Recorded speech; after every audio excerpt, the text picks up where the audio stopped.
Hey guys. So how's everyone doing? How are you doing this fine Saturday? As of right now, it's still Saturday. It's pretty nice today. Got a little cold there at the end, but it's just been warm the past couple days. You know, around here it gets to be hot fairly quickly. So, we're entering February, so the temperature is rising, but weather looks pretty good. Not too hot during the day and nice and cold at night the way it should be. But yeah, what's the weather look like for you guys? Still looking wintry, or is it like down here, getting kind of hot?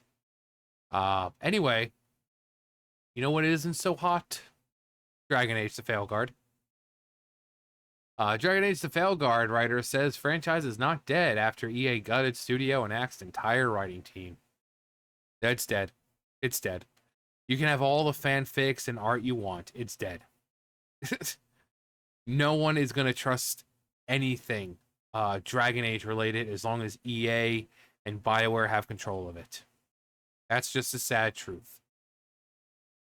So this writer, Cheryl Chi, who you can't really see very well because of this picture where she got, it's like a wind blowing outside. This was from 2022, and you can see right there, Dreadwolf, because that was the name of the game originally. It was Dragon Age Dreadwolf. Solus was supposed to be the main antagonist, but then they were like, nope. Also, Hello Kitty Island Adventure. Whenever I see Hello Kitty Island Adventure, I just think of Make Love Not Warcraft. You guys, you remember that episode? As a world, I mean, I don't play it right now because I've just. But as a WoW player, that episode is by far one of the best. It was funny before I started playing World of Warcraft. It became even more hilarious after I played World of Warcraft. But, all the boys are talking about, they've gotten together for trying to, talk about how they're, wanting to stop the guy going around and killing all of them. And Butters is there. And he's like, I don't play World of Warcraft. And then Cartman's like, Butters, but you said you're on your computer all the time. He's like, yeah, but I'm playing Hello Kitty Island Adventure. And then Cartman, he's like, Butters, go out there and buy World of Warcraft, install it on your PC, and join the online sensation before we all murder you. Uh, and then later on, when they're about to start everything with the battle and all that, where he's out there, he's talking about what they plan on doing. Butters comes in as a dwarf, and Cartman's like, Butters, what are you doing? He's like, I got World of Warcraft, like he said. He's like, you can't be the dwarf character, Butters. I'm the dwarf character. And Butters is like, but there's only like 4 races to choose from. But yeah, so anytime I see Hello Kitty Island Adventure, I just think of Make Love Not Warcraft. But anyway, yeah, Dreadwolf. It was supposed to be Dreadwolf. Solus was supposed to be the antagonist until they went the boring route of, oh, we have to defeat the elven gods. I would have rather had Solus as the main antagonist because he's like one of those characters that has good intentions but just goes about things the wrong way. It's kind of like Xehanort. When you finally get to him in Kingdom Hearts 3, he finally reveals what he was trying to do, and you're like, huh. So you're not evil, you're just misunderstood. How he said he just kind of wanted to essentially reset the world to where he was the one who can kind of control things, to where there would be no darkness, to where people wouldn't have to suffer and stuff like that. He just wanted the world to be bright again. So you're like, huh. He's a good guy. He just went along. You just went the wrong way, and then just went about things in a not so savory way. Which is why they gave him a good ending. He gets reunited with Ericus, and you're like, am I actually feeling bad for Xehanort? This guy has been a thorn in my fucking ball sack since the first game. Are you trying to make me feel bad for him? Because it's working. It's working. But yeah, Solus was supposed to be the antagonist, and then he wasn't. And people are like, What the fuck is this shit? What? We wanted to see Solus as the villain. What is this? What the hell is this? But this person here, this Cheryl Chi. Oh, Chi. You know, in the way I said it. Hideki Motosuwa. I'm Hideki Motosuwa. Chobits reference for people who don't know. Chi, as well, Chi, you know, CHI in that case. Persicom, and she's just innocent and she's sweet, and you know, Hideki's trying to teach her his name, and she just starts pointing at everything. Hideki, Hideki, Hideki, Hideki. It doesn't matter. Toaster, Hideki. The door, Hideki. Pile of porn on the porn mags on the ground, Hideki. It's just... But very great manga, very great anime. The anime is great. Hideki is voiced by Crispin Freeman, very good voice actor, who also has played Itachi. So, Itachi Uchiha. So, if you guys want to know who Crispin Freeman is, Itachi. But yeah, Chi. But Chi wrote Blue Sky because of course it's Blue Sky. Eisenberg intensifies. The Dragon Age isn't dead. There's Fix. There's art. There's the connection we made along the way. It's not about the game. It's about the friends we made along the way. We made through the way, made through the games, and because of the games. Technically, EA and BioWare owns the IP, but you can't own an idea. Nintendo enters the chat. No matter how much they want to. DA isn't dead because it's yours now. Again, Nintendo has joined the chat. So... God, so much to dissect here. Dragon Age isn't dead. Yes, it is. People waited 10 years for this game. And this is what they got. A bad game, bad writing, bad characters, what people described as mobile-style gameplay, no expansion, no DLC, the fact that they're not fixing any bugs. They basically said, yeah, we're done with the game now. We're not going to fix any bugs unless they're game-breaking. So glad you waited 10 years for that, huh?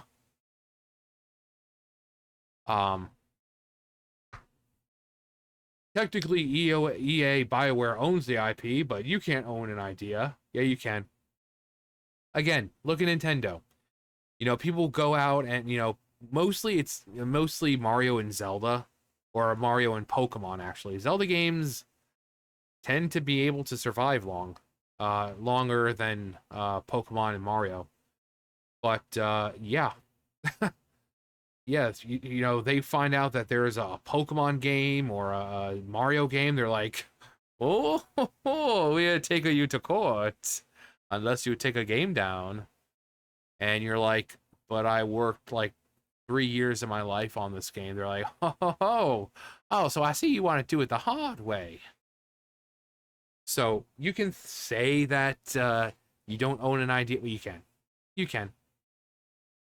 Because if anyone was to try to make a game and call it Dragon Age, EA BioWare could be like, oh, so I see you want to do it the hard way. But now I'm with Motive. It's been a hard 2 years seeing my team get chipped away and having to keep going, still keep going. But I'm still employed, and there's that.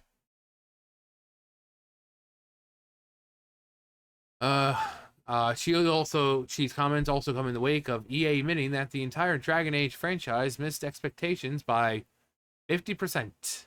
Also, the Dreadwolf, which honestly, even if the game had stuck with Dreadwolf, and had Solus as the main antagonist, I don't think he would have been very good either way.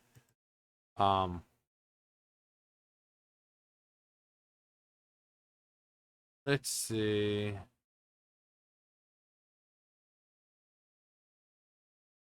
Let's see here. Yeah, here we go.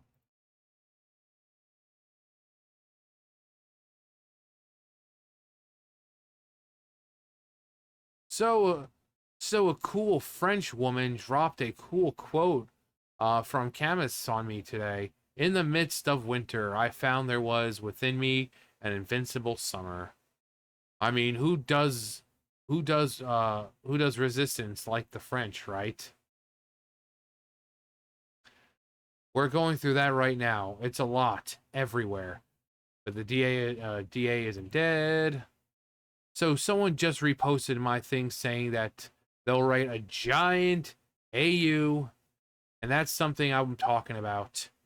If DA has inspired you to do something, if it sparks that invincible summer, then it's done. Then it's done.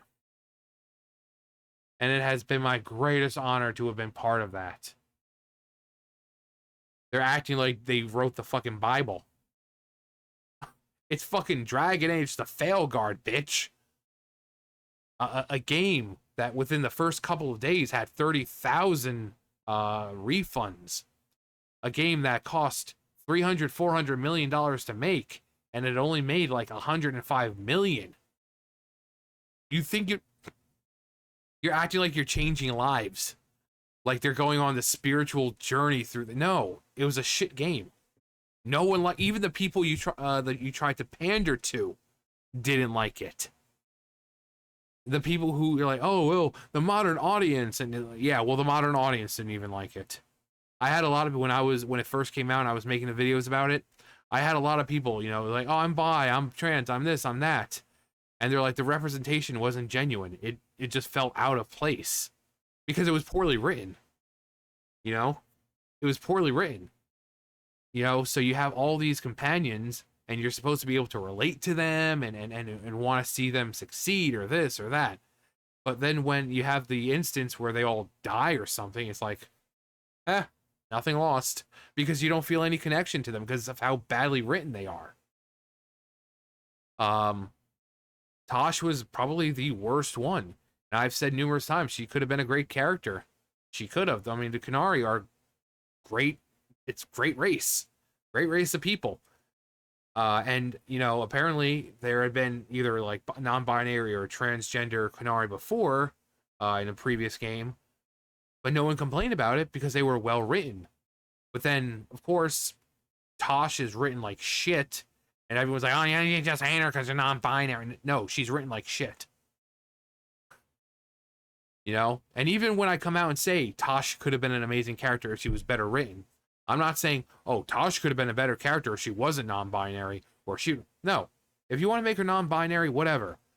But they outright say in the game that the Qunari have a word or term for what she was feeling. But no, they had to add in the term non-binary into a world where that word, that term shouldn't even exist.